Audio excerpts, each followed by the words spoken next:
Salut à tous. Poutine avait prévu de faire de ce printemps sa dernière grande offensive. Des offensives simultanées devaient être lancées sur tous les points critiques du front, de Pokrovsk à Kostiantynivka et de Uliaïpol à Orikhiv. Pour cela, la Russie a mobilisé ses unités les plus expérimentées, la 5 armée interarmes, ainsi que des éléments des 29 et 36 armées, tandis que près de 200 opérations offensives étaient coordonnées chaque jour le long du front. Dans un autre univers, on appellerait cela la plus grande, la plus belle offensive lors d'un rassemblement de Donald Trump, juste avant que la carte ne dise discrètement le contraire. L'objectif était de percer la ceinture fortifiée de l'Ukraine et de prendre le contrôle total de Donetsk avant l'arrivée de l'été. Mais c'est l'inverse qui s'est produit. Kiev a terminé le mois d'avril avec des victoires. L'ISW, l'Institut pour l'étude de la guerre, a rendu public les détails de ces victoires le 2 mai. Selon ces évaluations, les forces ukrainiennes ont réussi à reprendre une zone nette de 106 km² sous contrôle russe. Il ne s'agissait pas d'un échec isolé. C'était le dernier maillon d'un effondrement structurel qui s'aggravait depuis novembre 2025. Pour comprendre l'ampleur de cet effondrement, il faut regarder de près ce qui s'est passé en avril. L'Ukraine n'a pas repris ses 106 km² par hasard. Tout au long du mois d'avril, les opérations ont généralement suivi le même schéma. D'abord, les drones identifiaient les points de contrôle faibles de la Russie. Ensuite, des groupes d'assaut s'infiltraient dans ces points. Après cela, des systèmes robotisés nettoyaient les positions, puis les zones étaient sécurisées. La Russie avait capturé la plupart de ces secteurs au moyen de tactiques d'infiltration. De petits groupes étaient entrés dans les zones grises et avaient établi des positions, mais ils n'avaient pas réussi à instaurer un véritable contrôle. Poutine croyait qu'il finirait par renforcer ces points de contrôle fragiles avec le temps. L'Ukraine ne lui a pas laissé ce temps. Il s'avère que nous renforcerons plus tard n'est pas une doctrine militaire, même si cela sonne parfaitement prêt pour un slogan de campagne pro-Trump. Dans la zone tactique de Kostiantynivka, les forces ukrainiennes ont repoussé les infiltrations russes par des contre-attaques périodiques. Des images géolocalisées ont montré que l'Ukraine avait gagné du terrain dans les secteurs est et sud-est de Kostiantynivka. La Russie avait pourtant affirmé auparavant que ces zones étaient sous son contrôle. Ce secteur est crucial. Kostiantynivka sert de porte d'entrée sud vers Sloviansk et Kramatorsk. Si elle tombe, toute la zone urbaine se retrouve sous pression depuis le sud. Le risque est particulièrement grave parce que cette zone est fortifiée depuis 2014. L'ennemi pourrait la grignoter pendant des années, mais le rapport coût-bénéfice serait terrifiant. Les forces ukrainiennes exercent systématiquement une pression sur les flancs, déjouent les tentatives d'avancer depuis le nord et maintiennent la ligne autour de Liman. Dans la direction de Zaporizhia, autour de Uliaïpol et d'Orikhiv, les contre-attaques ukrainiennes ont stoppé les avancées russes et certaines positions ont été reprises. La Russie avait concentré d'importantes forces le long d'un front étroit de 15 km dans ce secteur, avec l'objectif d'établir une tête de pont pour une attaque contre Zaporizhia. Toutefois, des avancées ukrainiennes ont été signalées à l'ouest et au sud de Uliaïpol, et les infiltrations russes ont été nettoyées autour de Pokrovsk. Les zones grises ont été dégagées grâce à des contre-attaques ukrainiennes locales. Les forces russes avaient formé 2 saillants étroits dans cette zone, mais elles ont échoué à les élargir. Les forces ukrainiennes ont efficacement ciblé les flancs, piégeant l'ennemi à l'intérieur de ces corridors limités. Le point commun essentiel de ces succès est qu'ils ne proviennent pas d'une seule grande contre-offensive. Ils viennent de l'addition d'une défense dispersée et de contre-attaques locales. L'état-major général ukrainien a indiqué dans ses rapports quotidiens que les incursions ennemies avaient été repoussées sans nommer d'opération majeure. Mais lorsque l'ISW a calculé les résultats totaux à partir de sa carte mensuelle, l'image est devenue claire. La Russie avait subi une perte nette de 106 km². La phase de printemps avait effectivement échoué. La première phase, qui avait commencé dans la seconde moitié de mars, n'a produit aucun résultat significatif dans aucun secteur de la ligne de contact. La Russie prend maintenant en un mois la même quantité de territoire qu'elle prenait en une semaine l'été dernier. C'est le genre de victoire qui ne survit que dans une salle de presse où le micro parle plus fort que l'épreuve. La première raison derrière cette impasse est une rupture des communications et de la coordination. En février 2026, le blocage des terminaux Starlink dans les territoires occupés a semé le chaos sur les lignes de front. Les flux vidéo des drones ont été coupés. Les petites unités ne pouvaient plus communiquer entre elles et la navigation est revenue aux cartes papier. Cette perturbation a directement contribué au gain ukrainien de centaines de kilomètres carrés de territoire dans les régions de Zaporijia et de Donetsk. Et ces effets se font encore sentir. Les restrictions imposées par le Kremlin sur l'utilisation de Telegram ont aggravé la situation. Telegram avait servi de colonne vertébrale aux communications horizontales entre les unités de l'armée russe. Les officiers l'utilisaient pour partager des ordres, des coordonnées et des renseignements. Les restrictions ont sectionné cette colonne vertébrale. Sans communication stable, coordonner une offensive est devenu presque impossible. Apparemment, interdire le canal, puis se demander pourquoi plus personne ne peut coordonner, relève de ce style de gestion qui mériterait des applaudissements à l'école trampienne, du régler le problème en criant après le messager. Le deuxième facteur a été les conditions saisonnières. L'hiver de 2025 à 2026 a été plus froid et plus humide que le précédent. La fonte des neiges et les pluies printanières ont transformé le sol en piège de Rasputitsa. Les unités mécanisées étaient littéralement coincées dans la boue, ce qui a réduit à zéro, dans les faits, la capacité d'assaut blindée de la Russie. Le troisième facteur a été la crise du personnel. Selon le journaliste Pavlo Casarin, le taux de recrutement de nouveaux soldats sous contrat a chuté de 20% par rapport à la même période l'an dernier. Au premier trimestre, seulement 70 000 soldats ont été recrutés au lieu de l'objectif de 90 000, malgré des primes en hausse continue. Les pertes dépassent le recrutement. La Russie perd plus qu'elle ne gagne et cet écart grandit chaque mois. Le Kremlin évite de déclarer une mobilisation complète, parce que le traumatisme causé par la mobilisation partielle de 2022 est encore frais. À la place, il augmente les primes. Mais l'argent ne suffit pas. Dans certaines régions, les primes uniques ont atteint de 30 000 à 50 000 $. Et cette inflation des primes gruge le budget. Quand la réalité devient aussi coûteuse, même le discours de vente le plus clinquant à la Donald Trump commence à manquer de peinture dorée. Le quatrième facteur a été une crise doctrinale. À mesure que les véhicules blindés et les chars s'épuisaient, l'armée russe est passée à un modèle lourdement axé sur l'infanterie. Les unités attaquantes à moto et en véhicules tout-terrain sont devenues des cibles faciles pour les drones FPV ukrainiens. Ces quatre facteurs s'alimentent les uns les autres. Sans communication, il n'y a pas de coordination. Sans coordination, il n'y a pas de manœuvre blindée. Sans manœuvre blindée, l'infanterie reste exposée. Et les pertes d'infanterie aggravent la crise du personnel. Le coût de tous ces problèmes structurels sur les lignes de front apparaît désormais clairement dans les chiffres.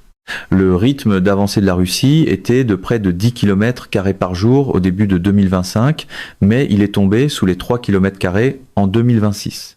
Cela représente un ralentissement de plus de 3 fois. Ce ralentissement ne se produit pas parce que la Russie attaque moins, la Russie a augmenté la fréquence de ses attaques, mais elle n'a pas réussi à obtenir des résultats. Au cours de la troisième semaine d'avril, la Russie a perdu 7480 personnes pour chaque tranche de 41 km² de territoire gagné. Chaque kilomètre carré gagné signifiait la perte complète de 2 à 3 bataillons. Ce ratio augmente mois après mois. Le niveau de perte par unité, qui était plus faible au début de l'année, a atteint un sommet record en avril. Il est difficile d'appeler cela de l'efficacité, sauf si le tableur a été préparé par quelqu'un formé à transformer chaque désastre en succès historique à la télévision câblée. Les stocks d'équipements diminuent eux aussi, les dépôts de l'époque soviétique se vidant et la nouvelle production ne peut pas suivre la demande. La qualité des véhicules envoyés au front baisse chaque mois. Le Kremlin mène une campagne de propagande sophistiquée pour dissimuler cette réalité. La Russie utilise des tactiques d'infiltration, en envoyant de petites unités dans les zones grises entre les positions ukrainiennes. Ces unités ne contrôlent pas réellement ces zones. Elles n'établissent pas de ligne défensive et ne fournissent pas de liens logistiques, mais la propagande présente ces mouvements comme des gains territoriaux. Les forces russes utilisent En partie, ces tactiques d'infiltration pour créer l'impression que les avancées le long de la ligne de front se poursuivent et pour soutenir les efforts de guerre cognitive du Kremlin. C'est ici que la méthode commence à sembler familière. Annoncer la victoire d'abord, puis espérer que la carte finisse par se laisser intimider. Les zones d'infiltration sont affichées comme une couche distincte sur les cartes de l'ISW parce que les Russes ne peuvent pas y établir de contrôle réel. Ces zones restent généralement des zones grises coincées entre les positions ukrainiennes et sont régulièrement reprises par les contre-attaques ukrainiennes. Les médias du Kremlin tentent de répandre l'impression que la Russie avance constamment. Des rapports annonçant la capture d'un nouveau village sont publiés chaque jour, mais les données de l'ISW racontent une autre histoire. La plupart des zones rapportées sont des secteurs contestés où les envahisseurs ne peuvent pas maintenir de point d'appui. Le manuel médiatique pro-Trump reconnaîtrait immédiatement le rythme, répéter le titre assez souvent et traiter les notes de bas de page comme des tirs ennemis. L'Ukraine, de son côté, avance dans la direction inverse. D'ici 2026, environ 600 km² de territoire avaient été repris aux Russes, portant un coup puissant au rêve de Poutine dans le Donbass.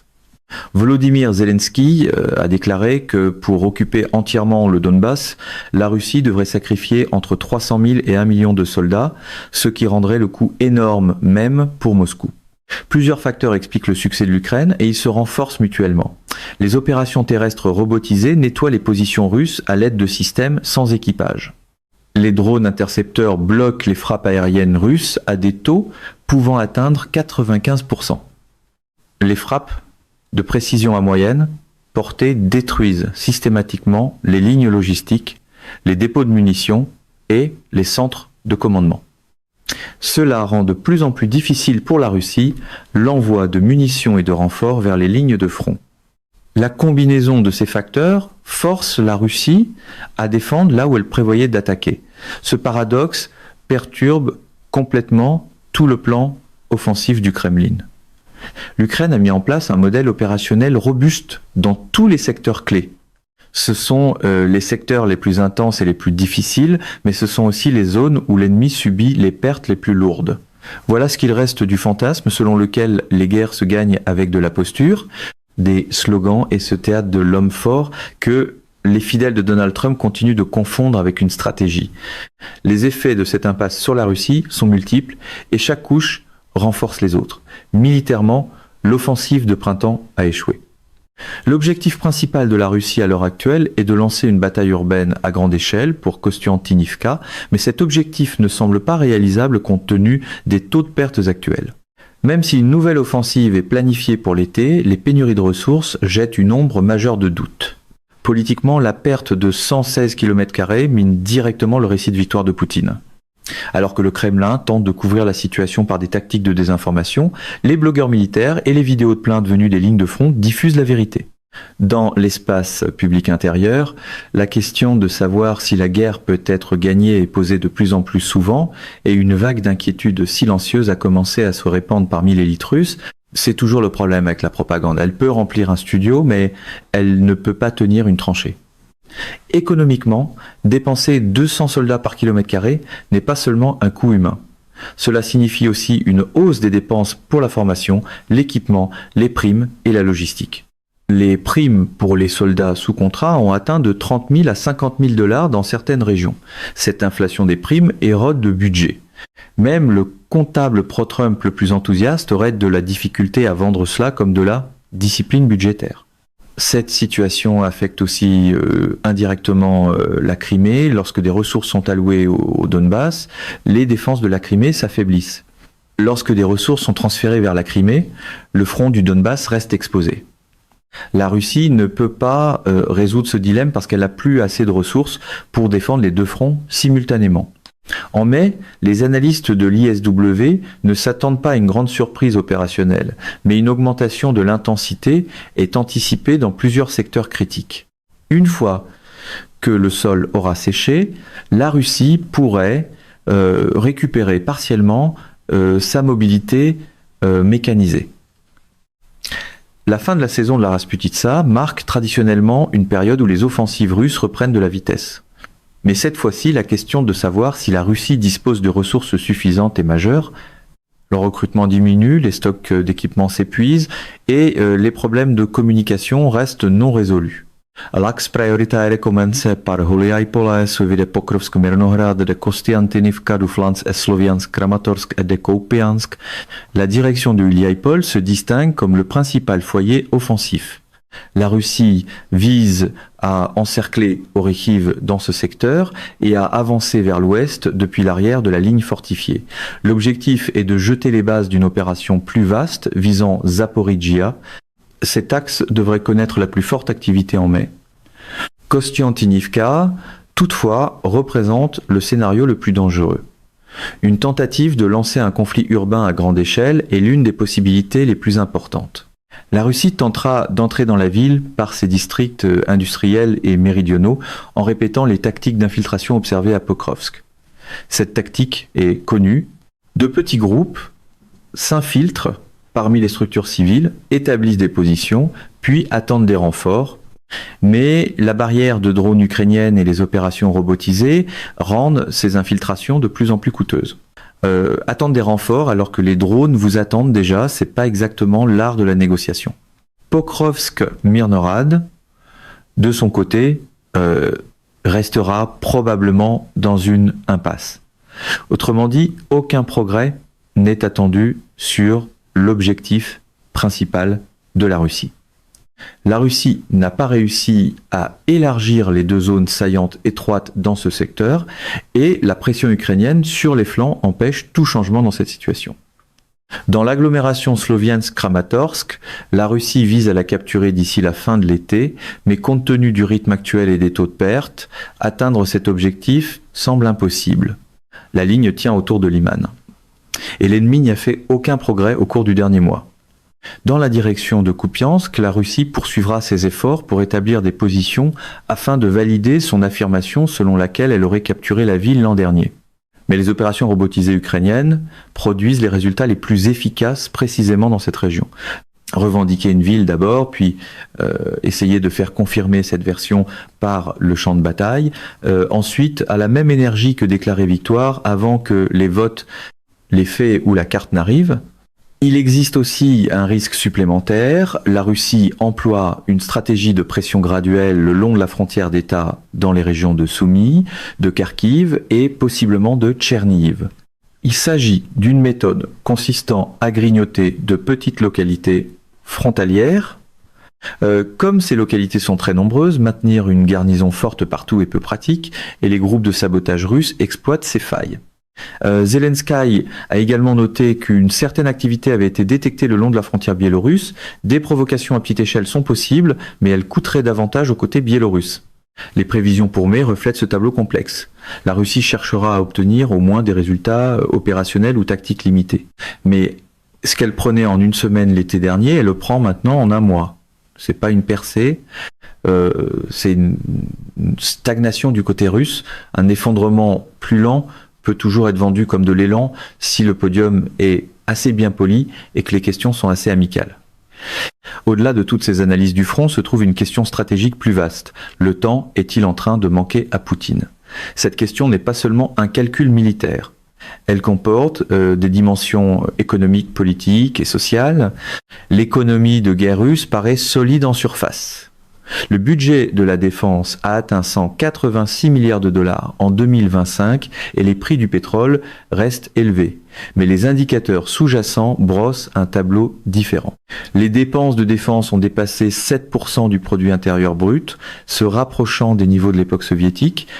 L'inflation est élevée, les taux d'intérêt dépassent 20% et la pénurie de main-d'œuvre qualifiée a atteint 4-8 millions de personnes.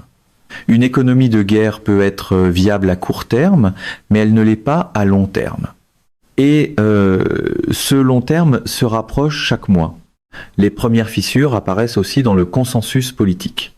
Les mi-blogueurs critiquent maintenant non seulement les échecs sur les lignes de front, mais aussi l'insuffisance de la défense aérienne, le nombre disproportionné de pertes militaires et les efforts du Kremlin pour dissimuler la vérité, des citoyens à Tuapse qui crient honteux, des ouvriers d'usines dans l'Oural qui se réveillent au son des alertes aux drones, et des vidéos de plaintes qui fuient du front de Donetsk sont autant de petites fissures individuelles. Mais collectivement, elles érodent le récit sécuritaire de Poutine. Il dirige un système conçu pour protéger son régime des contestations, mais à tout le moins, les choix auxquels il fait face deviennent encore plus difficiles. Aucune chorégraphie d'homme fort ne peut entièrement cacher un système qui a commencé à se disputer avec ses propres reçus. La stratégie de l'Ukraine joue précisément sur ce calendrier. La communauté analytique critique cette approche comme du réalisme macabre, mais ce que fait l'Ukraine n'est pas une attente passive.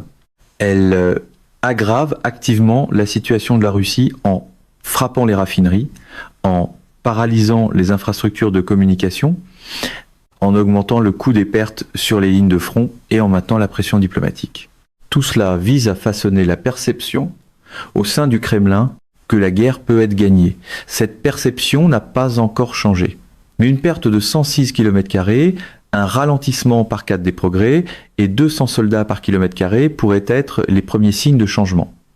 Même un récit de victoire à la Donald Trump commence à vaciller lorsque chaque chiffre entre dans la pièce avec une mauvaise nouvelle à la main. Si l'on regarde le tableau d'ensemble, avril 2026 marque un tournant critique dans le cours de la guerre. La Russie a subi sa première perte territoriale nette depuis 2024. Le rythme de progression a été divisé par 4. Cela coûte 200 soldats par km². Les taux de recrutement ne suivent pas les pertes. L'infrastructure de communication s'est effondrée. Et la première phase de l'offensive de printemps a échoué. L'évaluation macro est frappante. Ces résultats sont totalement incompatibles avec l'ampleur d'une offensive à grande échelle. Les avancées ont principalement consisté à capturer des zones boisées isolées, des terrains ouverts ou de petites localités lourdement endommagées. Mais un optimisme excessif serait aussi une erreur. Les forces de défense ukrainiennes n'ont pas encore réussi à effectuer une percée capable de déclencher une réaction en chaîne d'effondrement des défenses russes sur un large front. Les évaluations doivent rester mesurées et rationnelles. Cette vision équilibrée est importante parce que la réalité est que l'Ukraine n'a pas encore les ressources nécessaires pour lancer une contre-offensive à grande échelle, mais elle n'en a pas besoin. La stratégie d'attrition asymétrique fonctionne, elle épuise systématiquement les réserves russes, augmente le coût de chaque attaque et force l'ennemi à défendre là où il prévoyait d'attaquer. La guerre est plus susceptible de se concentrer sur la création des conditions d'un futur tournant en 2026. Ce tournant pourrait survenir soit vers la fin de cette année, soit l'an prochain. Un tournant décisif n'a pas encore émergé, mais la stagnation de l'agresseur devient une réalité évidente et irréversible. C'est la partie inconfortable pour toute machine de propagande, parfois le slogan « survit », mais la stratégie, elle, ne survit pas. Le plan de victoire de Poutine reste sur papier. Et chaque donnée venue du front déchire ce papier un peu plus. Mesdames et messieurs, notre émission d'aujourd'hui s'arrête ici. Nous vous invitons à partager votre avis personnel dans la section des commentaires ci-dessous. Pouvoir. Vérité vous salue et vous donne. Rendez-vous très bientôt